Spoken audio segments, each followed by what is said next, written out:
오늘 말씀은 시편 124편입니다. 시편 124편. 시편 124편. 우리 표제부터 한 목소리로 함께 읽도록 하겠습니다. 다윗의 시 고성전에 올라가는 노래. 이스라엘은 이제 말하기를 여호와께서 우리 편에 계시지 아니하셨더라면 우리가 어떻게 하였으랴. 사람들이 우리를 치러 일어날 때 여호와께서 우리 편에 계시지 아니하셨더라면 그때 그들의 노여움이 우리에게 맹렬하여 우리를 산채로 삼켰을 것이며 그때 물이 우리를 휩쓸며 시내가 우리 영혼을 삼켰을 것이며 그때 넘치는 물이 우리 영혼을 삼켰을 것이라 할 것이로다. 우리를 내주어 그들의 이에 씹히지 아니하게 하신 여호와를 찬송할지로다.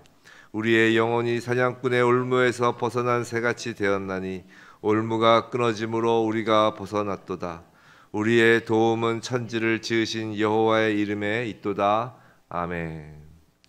오늘 우리의 도움은 오직 하나님께 라는 제목으로 시편 124편 말씀이 우리에게 심겨질 때 정말 우리의 도움은 오직 하나님으로부터만 오는 그런 복된 인생으로 살아가는 저와 여러분 되길 주님의 이름으로 축원합니다.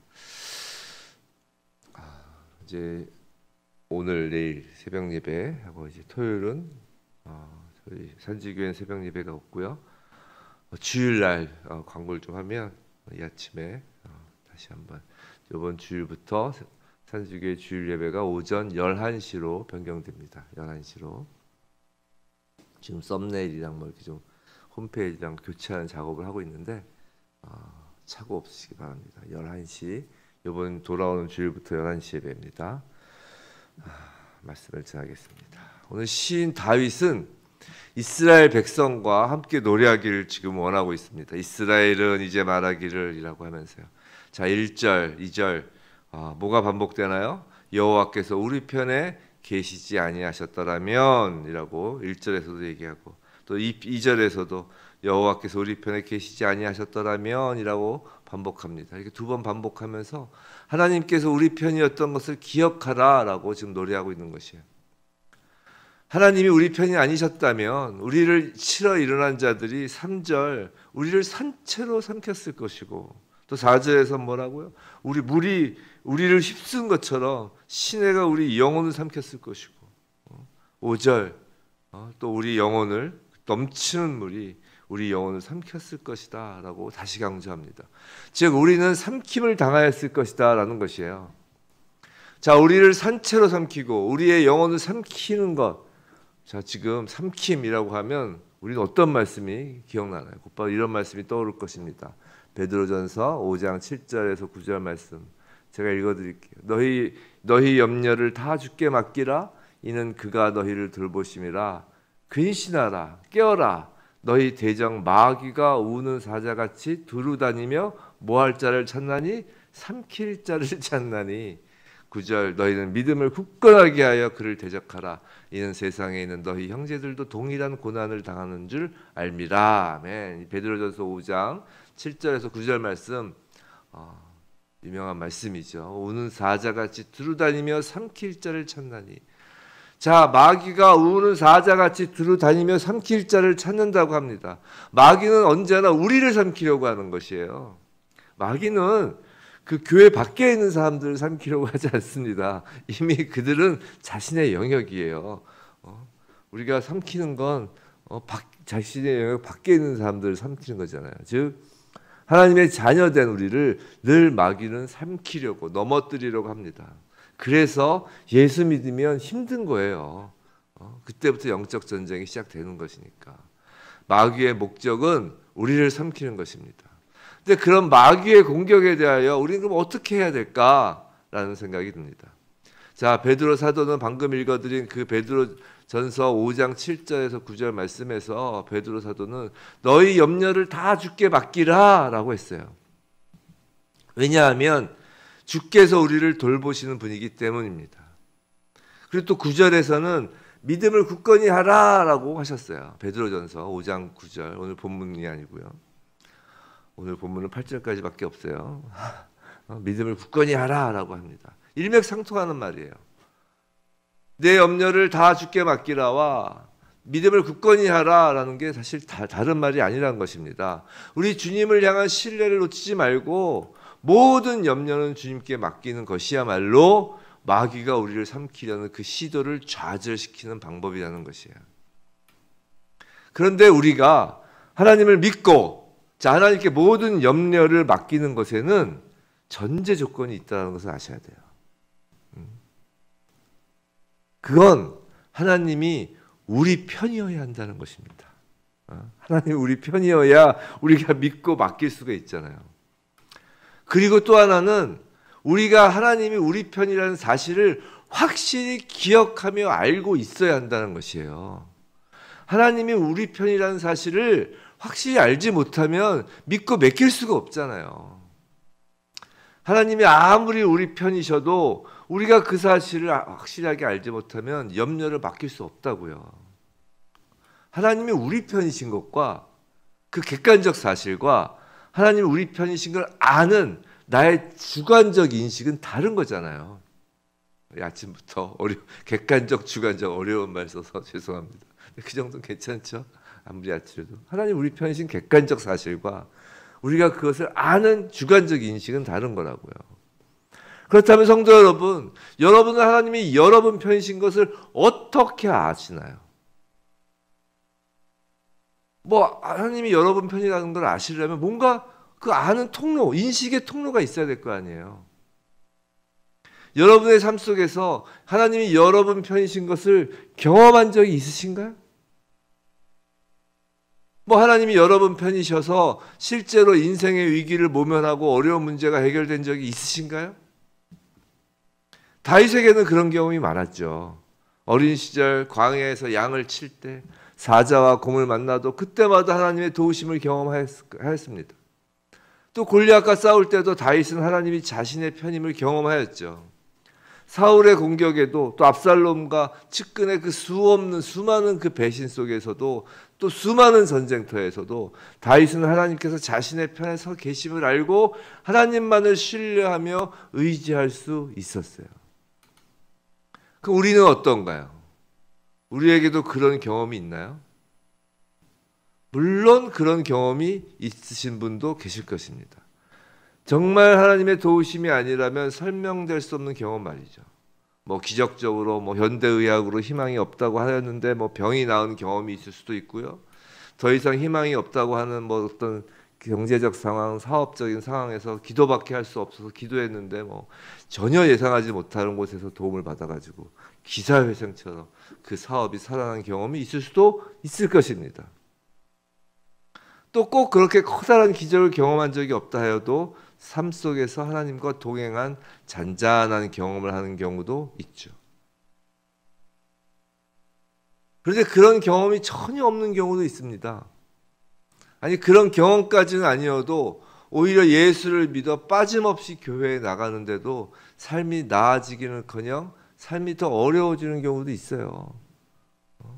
그 예수 믿으면 다 잘 된다는 얘기 하면 안 된다고요. 그럼 예수 믿었는데 경제적으로 더 어려워지는 분들은 예수를 잘 못 믿고 있어서 되는 그런 논리적으로 그렇게 되잖아요. 그게 아니라니까요. 예수를 믿어도 정말 열심히 신앙생활 했는데도 삶이 나아지지 않는 사람들이 많다고요. 아무리 기도를 해도 상황이 나아지지 않기도 합니다. 그럼 하나님이 우리 편에 서 계시지 않은 걸까요? 그거 아니라니까요. 그건 객관적 사실이라니까요. 하나님 우리 편이신가요? 그럼 그런 상황에서 하나님이 우리 편에 계시다는 것을 어떻게 인식할 수 있을까라는 말이에요. 그건 바로 십자가입니다. 십자가. 성도 여러분, 하나님이 여러분 편에 계시다는 것을 십자가만큼 확실하게 보여주는 것은 없습니다. 광야에서 다윗이 사자와 곰을 물리친 것이 십자가보다 클 수 없다고요. 다윗이 골리앗을 눕힌 그 경험이 십자가보다 클 수 없다고요. 사울과 압살롬의 공격에서 또 배신과 전쟁 속에서 다윗이 살아난 것도 십자가 구원과 비교할 수조차 없습니다. 마찬가지예요. 성도의 그 어떤 주관적 경험도 십자가보다 클 수 없는 것이에요. 십자가의 그 객관적 역사적 사실과 십자가로 인하여 이루어질 십자가로 구원받은 그 백성의 그 하나님의 그 구원의 그 은혜는 어떠한 그 주관적 경험보다도 크다고요. 십자가는 그 모든 것을 덮고도 남는다고요. 어떤 기적도 십자가보다 클 수 없습니다. 성도 여러분, 우린 십자가로 인하여 구원받은 자들이에요. 그 어떤 신앙체험, 은사, 기적, 개인적인 경험도 예수께서 십자가에서 죽으신 것을 대체할 수도 또 더할 수도 뺄 수도 할 수 없다는 것이에요. 예수 그리스도 십자가에 무언가를 더하면 플러스가 되는 것이 아니라 오히려 마이너스가 된다니까요. 마이너스가 된다고요. 예수만으로 충만한 것이에요. 예수 그리스도의 십자가가 바로 하나님이 우리 편이라는 가장 확실한 사실이고 가장 확실한 유일무이한 인식 증거이어야 한다는 것이에요. 그것 이외에 다른 증거가 성도에게 필요가 없습니다. 그거 이외에 플러스 알파를 구하는 순간 그 십자가의 플러스가 되는 것이 아니라 마이너스가 되는 거라니까요. 십자가만으로 충분한 것이 바로 그리스도인이에요. 십자가에서 설리신 예수 그리스도의 보혈은 전 우주를 덮고도 남음이 있는 것이에요. 주님께서 십자가에서 죽으심으로 하나님은 당신의 전부를 우리에게 주신 거라고요. 성도 여러분, 우리는 예수 그리스도의 십자가를 얼마나 기억하고 얼마나 생각하며 얼마나 인식하며 살고 있나요? 십자가를 보면서 하나님이 우리 편인 것을 확실히 깨닫고 있나요? 하나님은 십자가로서 하나님이 우리 편이심을 최종적이면서도 확실하게 알려주신 거예요. 최종적이면서도 확실하게요. 그 어떤 것으로도 십자가의 증거를 더할 수도 뺄 수도 없다니까요. 마귀는 우리를 삼키려고 덤벼들지만 십자가는 그 마귀까지 삼킬 정도로 크고 위대하십니다. 다윗의 편에 계시고 다윗을 보호하고 지켜주신 하나님이 십자가 위에 하나님의 가장 귀한 독생자 예수 그리스도를 내주실 정도로 사랑하는 여러분이에요. 그 십자가를 보며 그 하나님 아버지께서 여러분의 편이 아닐 수 없다는 생각이 들 수밖에 없다고요. 여러분의 영혼을 보호하고 지켜주시지 않을 리가 없다고요. 십자가 위에 예수 그리스도를 내어주신 하나님이십니다. 예수님께서 직접 하신 말씀이에요. 마태복음 10장 28절에서 31절인데 이것도 너무 유명한 말씀이니까 제가 그냥 읽어드리겠습니다. 자, 몸은 죽여도 영혼은 능히 죽이지 못하는 자들을 두려워하지 말고 오직 몸과 영혼을 능히 지옥에 멸하실 수 있는 이를 두려워하라. 참새 2마리가 한 아사리온에 팔리지 않느냐. 그러나 너희 아버지께서 허락하지 아니하시면 그 하나도 땅에 떨어지지 아니하리라. 너희에게는 머리털까지 다 세신 바 되었나니 두려워하지 말라. 너희는 많은 참새보다 귀하니라. 아멘. 예수님께서 직접 하신 말씀이라고요. 마귀는 우리를 산채로 삼킬 수가 없다고요. 그저 뭐라고요? 몸은 죽여도 영혼은 능히 죽이지 못하는 자가 마귀라는 거 아니에요, 사탄. 그 마귀 사탄을 두려워하지 말라는 거 아니에요. 왜냐하면 그들은 몸은 죽여도 영혼은 능히 죽이지 못하는 자들이라는 거예요. 무슨 말이냐면 마귀는 우리를 산채로 삼킬 수가 없다는 것이에요. 그저 죽은 몸만 삼킬 뿐이라는 것입니다. 그 몸마저도 예수께서 재림하실 때 마귀는 토해낼 수밖에 없어요. 자기가 삼켰다고 생각하는 그 성도의 육신조차도 지금 28절에서 몸은 죽여도라고 하셨지만 나중에 예수님이 재림하시면 그 죽였다고 생각하는 사단이 자신이 죽였다고 생각하는 그 몸마저도 토해내야 된다니까요. 사망이 사망되었기 때문이죠. 사망은 삼킨 모든 것을 바다에서 들에서 다 토해내는 겁니다. 참새 한 마리도 하나님이 편드시는데 십자가로 구원하신 우리를 하나님이 편드시지 않을 리가 없는 거예요. 우리의 몸과 영혼은 온전히 하나님께 속한 것입니다. 성도 여러분, 아무리 마귀가 삼키려고 덤벼도 기껏해야 잠깐 우리 몸만 건드릴 뿐이에요. 그런데 그조차도 예수께서 당신의 몸 위에 우리 몸 위에 당신의 몸을 덮으시고 우리 몸에 덮칠 그 채찍을 다 맞으셨잖아요. 예수께서 머리에 가시관을 쓰시고 두 손 두 발에 못이 박히셔서 십자가에서 몸을 찢으셨다고요. 예수님은 그저 우리 뒤에 서서 팔짱 끼고 우리 편이 되어 계신 것이 아니라 우리를 안고 우리 몸 위에서 그 모든 채찍을 받고 모든 수모를 당하신 거라고요. 성도 여러분, 하나님이 우리 편이시라는 게 어떤 의미인지 이제 아세요? 그것은 바로 십자가라고요. 십자가는 우리를 안고 올라가신 그 예수 그리스도의 그 골고다 그 발걸음이라고요. 사랑하는 성도 여러분, 마귀를 무시할 필요는 없지만 마귀가 두려워 숨을 필요도 없습니다. 왜 하나님께서 우리 편이신 걸 경험하지 못하는 줄 아세요?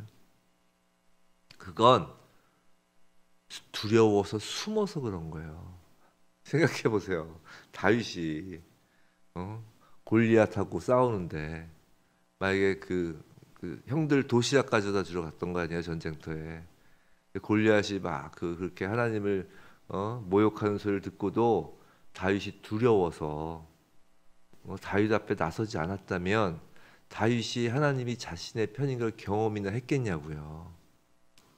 다윗이 밤에 광야에 양들을 치러 가지 않았으면, 무서워서 집안에서 덜덜덜덜 떨고 있으면 하나님을 경험해 보기나 했겠냐고요. 사자와 곰의 발톱에서 지켜주시는. 다윗이 그 이스라엘의 전쟁터를 무서워서 뒤에 숨어 있었으면 하나님을 경험이나 했겠냐고요. 생각해 보세요. 다윗이 언제 범죄를 저질렀어요? 전쟁터에서 범죄를 저지른 게 아니잖아요. 그 밧세바와 간음을 했을 때는 전쟁 중이었어요. 그 밧세바의 남편 우리아는 어디가 있었어요? 전쟁터에 가 있었다고요.